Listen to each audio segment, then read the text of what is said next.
A bomba vai sobrar pra você, Raizinho. Você tem aí 3 minutos pra me dizer quem que você acha o favorito pra final da Libertadores. Só isso, beleza. Tá fácil, né? Eu acho que vai ser um jogo muito equilibrado. Difícil palpitar um favorito. O Flamengo tem mais talento individual, pra mim. Tem um time com jogadores de mais qualidade, embora o Palmeiras tenha melhorado muito seu elenco nesse ano.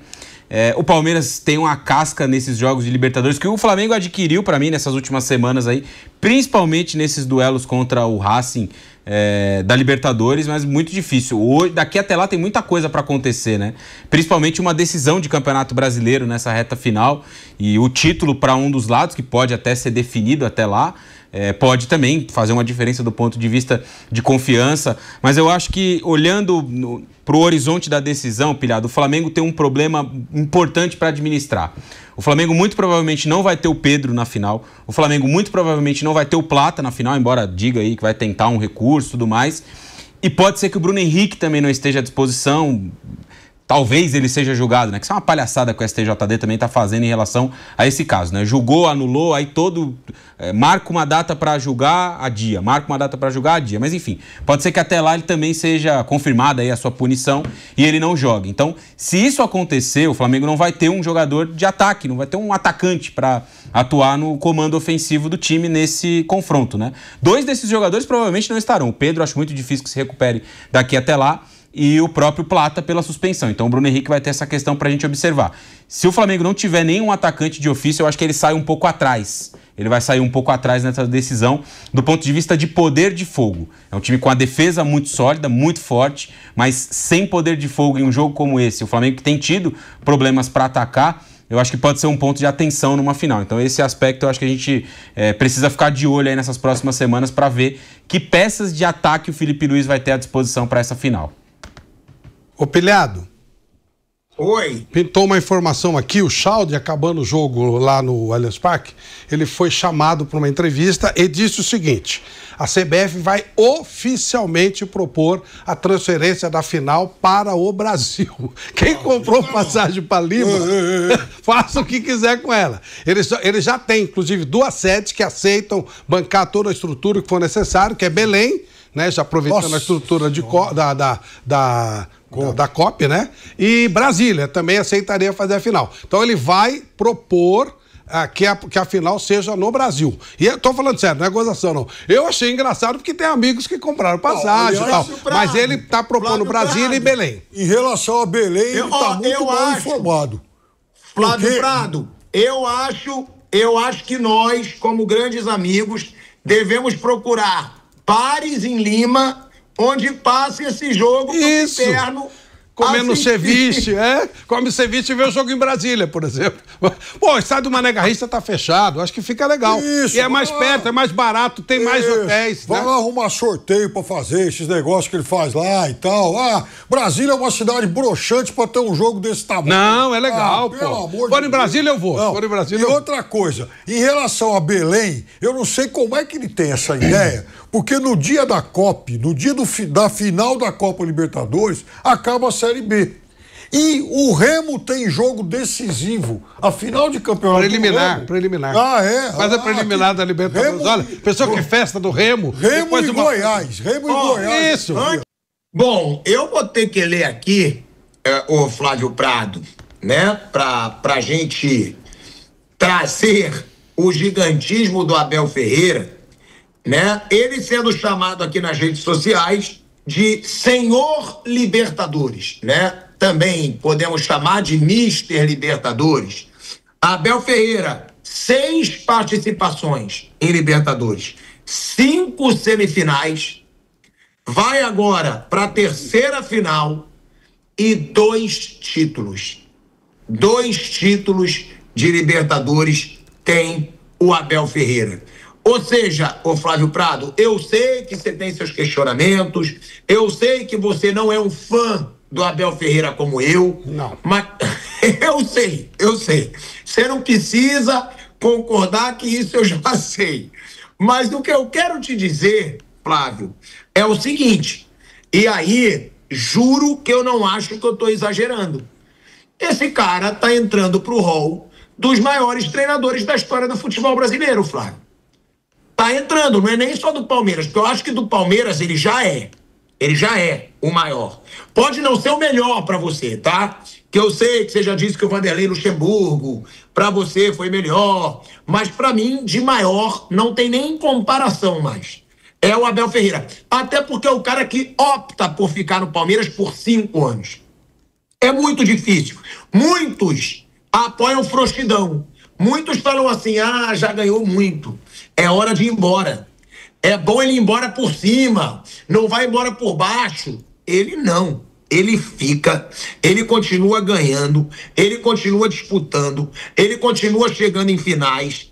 E aí eu te pergunto, e depois eu quero saber do Piperno também, porque pra mim, só que é claro que vocês viveram muito mais futebol do que eu, o Abel já está entre os maiores treinadores da história do futebol brasileiro.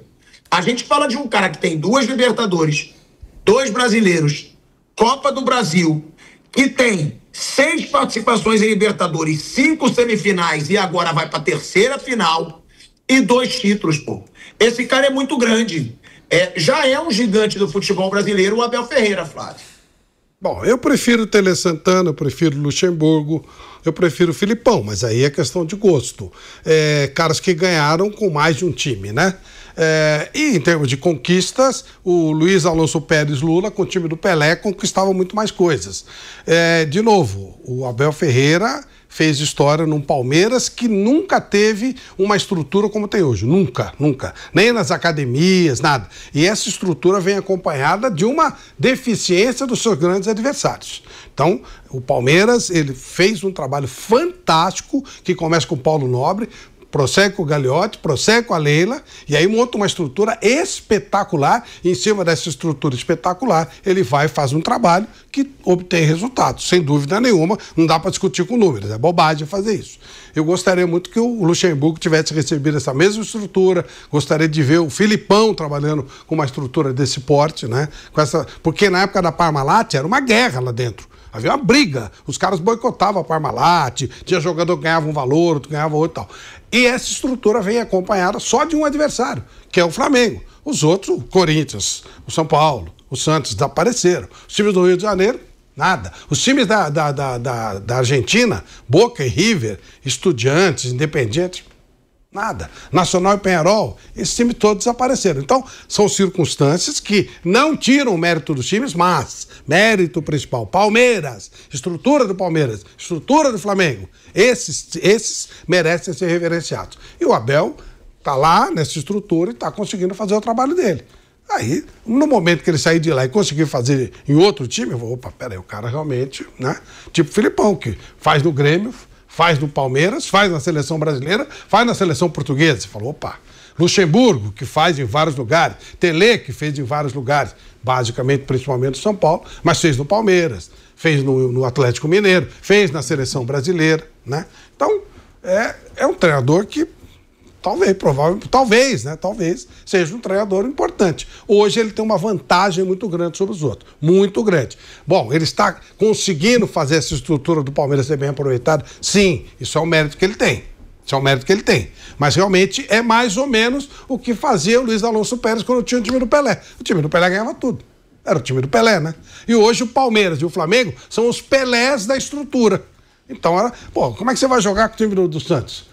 Dorval, Mengão, Coutinho, Pelé e Pepe. Mas aí o Lula estava lá e ele fazia a coisa funcionar. E aqui você tem os Pelés da estrutura, Palmeiras e Flamengo, e tem o treinador que faz a coisa fluir. O Flamengo, veja quantos treinadores passaram por lá e quase todos deixaram alguma coisa, algum título, alguma coisa. Alguns não conseguiram. Quase todos. Sim. Tá bom. Eu tô aqui pra te corrigir. Pois não. Sampaoli, porra nenhuma. Tite, porra nenhuma. Paulo Souza, porra nenhuma. São vários. Renato Gaúcho, nada. Sim. São vários. Eu ia te falar, inclusive, isso. Eu ia falar, você pode falar que passando por Flamengo e Palmeiras é fácil, mas Renato Gaúcho não ganhou nada no Flamengo. Paulo Souza não ganhou nada no Flamengo. Sampaoli não ganhou nada no Flamengo. Tite, que é super elogiado, não ganhou nada no Flamengo. Mundo, né? E não só não ganharam nada, não. Jogaram mal. Tiveram times que jogaram mal. no Flamengo. Sim. E além disso, eu queria te fazer só uma pergunta, né? Porque às vezes você fala coisas do Abel e aí eu vou te perguntar comparando com outra pessoa. Sim. O que você acha, meu grande amigo Flávio Prado, da carreira de Alex Ferguson? Acho maravilhosa. Ele foi treinador de um clube. Sim. Fez eras e eras no Manchester United. Claro. E ele é foda. Sim. Só porque o cara tá no Palmeiras e não sai do Palmeiras... Há uma pequena diferença, né? Há uma pequena diferença. Quando pegava torneios internacionais, mundiais, o Ferguson rendia do mesmo jeito. E o Abel ganhou um jogo de mundial que ele disputou, 2 jogos, os dois contra o Al Ali. Do Abel, o Abel quando joga fora... O cara pega na Libertadores e atropela todo mundo. Sim, eu já falei, a Libertadores hoje, Palmeiras e Flamengo sobram. Outra coisa, esse problema todo de Palmeiras, de Flamengo, é culpa da direção do Flamengo. Que eles não têm a paciência de uma Leila que segura até quando o Abel faz um monte de bobagem, como ela sempre segurou. Ela já queria renovar agora, antes da decisão. Você acha que se o Felipe Luiz perder a final, ele vai continuar com vida tranquila no Flamengo? Se o Abel perder, não vai acontecer nada. Outra coisa, o Abel saiu do Palmeiras. Informação de um amigo meu que estava no Catar e falou, ele saiu, ele assinou. Então não é que ele foi tão fiel assim. Aí o Palmeiras teve que pagar uma baita grana da multa dele. Assinou, mas ele voltou atrás, né? Voltou atrás porque o Palmeiras pagou a multa. Então ele saiu. O Palmeiras de novo segurou a bronca. Então não é toda essa fidelidade também. Flávio, é fidelidade. O cara tá 5 anos no Palmeiras, Flávio. Ganhando uma bala que ele nunca ganhou. Tendo um reconhecimento que ele nunca teve na terra dele. Ó, ele tá num time que dá uma estrutura que ele não tem em time nenhum de Portugal. Ganhando o que ele nunca ganhou lá. Vai para outro time, o Palmeiras vai e cobre. Tem uma estrutura de time que dá 700 milhões para ele. Vai sair por quê? Aí já é duvidar da inteligência do cara. Mas ele não tem nada de, nossa, que maravilha, ele está doando, ele está, ganhando uma baita grana, numa estrutura que ele não tem lugar nenhum, sendo reconhecido como não é lugar nenhum nem na terra dele. Só assim, né? O cara mas também... então, Flávio, é isso que eu tô falando. Não dá pra desmerecer o trabalho dele porque ele não sai do Palmeiras, pô. Ué, ele não sai porque ele ganha, porque ele é ídolo, então tem que reconhecer. Sim, mas não, pera, mas aí eu quero ver, quando ele sair, como é que ele vai ser. É isso que eu tô falando. Por isso que quando eu falei de Tele, quando eu falei de Luxemburgo, quando eu falei de Filipão, eu falei de caras que mostraram capacidade em vários lugares. O Lula, Luiz Alonso Pérez, quando saiu do Santos, só conseguiu quebrar um tabu contra o Corinthians, mas nada. Então a gente percebeu que era o Santos, não era o Lula. Com todo o respeito dos títulos que ele ganhou. Hoje já é uma pessoa que faleceu. Vamos ver depois que o Abel sair, se ele vai conseguir fazer a mesma coisa. Aí eu vou pensar em comparar com o Luxemburgo, com o Tele, com o Filipão, só para falar de alguns, né? Eu já comparo fácil. Eu já comparo fácil. Ele com o Luxemburgo, ele com o Tele, ele com o Filipão. Claro que ele não é maior, porque, o Tele ganhou mundiais aí pelo São Paulo, o Filipão ganhou o Mundial pela Seleção Brasileira, que pesa muito. Agora, eu acho que, como treinador no futebol brasileiro, o Fábio Piperno, ele tá à altura sim. Eu acho que dá pra se comparar assim. O Flávio não acha. Pra mim dá, Piperno. Não, eu acho que se o Abel amanhã depois, olha, acabei a temporada, ganhei Libertadores, eu ganhei o Brasileiro, cumpri a minha missão aqui, eu vou embora. Pegar um voo da TAP, vou voltar para Portugal e vou descansar. Aí o Palmeiras vai procurar um substituto. Assim... Provavelmente, Palmeiras vai sondar lá na Europa quem é que poderia ser o nome. Palmeiras não tem o direito hoje, e eu duvido que o Palmeiras faça isso, de olhar para o mercado brasileiro, olhar para o mercado aqui da América do Sul. Não tem esse cara, não tem. Vai lá na Europa, vai lá pensar em alguém, tem que ser alguém desse tamanho. O Abel, ele tem que ser cobrado dessa forma. A cobrança tem que ser proporcional ao tamanho dele e aquilo que ele pode oferecer. O que o Abel propôs de jogo hoje, as mudanças, repito, que ele fez em todos os setores, em todos os compartimentos do time, é óbvio que isso é coisa de um técnico talentoso. Então ele tem que ser cobrado para fazer mais coisas como o que a gente viu hoje, né? Mexer em toda a estrutura do time e adequar o time ao objetivo, ao que ele tinha que fazer. O problema é que eu acho que muitas vezes o Abel se perde, peca demais na teimosia. Eu sempre fico brincando aqui, falei, pô, o meu jogo imaginário seria o Palmeiras e Chelsea lá na Copa do Mundo, Palmeiras jogando com o Estevão, o Vitor Roque e o Flaco Lopes junto. Já pensou como teria sido o Palmeiras até mais lúdico, como seria algo espetacular? Então hoje a gente viu o Alain, enfim, desconcertando, comendo a bola, dando dribles chaplinianos aí em alguns momentos, jogando ao lado do Flaco Lopes e do Roque, enfim, do Vitor Roque. Por quê? Porque são 3 caras de talento, são, enfim, 3 caras com muito poder de definição. Então, por que em outros tempos barrar um deles para colocar um jogador mais burocrático, daquele que vai pisar na bola para fazer o 1000º chuveirinho? Então, o Palmeiras ficou muito acomodado nisso. E eu acho que perdeu tempo e perdeu alguns títulos. Agora, ele tem muito mais virtudes do que erros, muito mais acertos do que erros. E ele tem que ser cobrado exatamente com a régua lá em cima, porque ele é alguém capaz de grandes acertos. Então não dá para passar a mão, enfim, passar pano em tudo. Quando ele errou, a gente falou aqui, eu falei 1 milhão de vezes. E quando acertou, a gente tem que reconhecer. E acho que ele é, de longe, a melhor alternativa que o Palmeiras tem aqui no mercado da América do Sul hoje.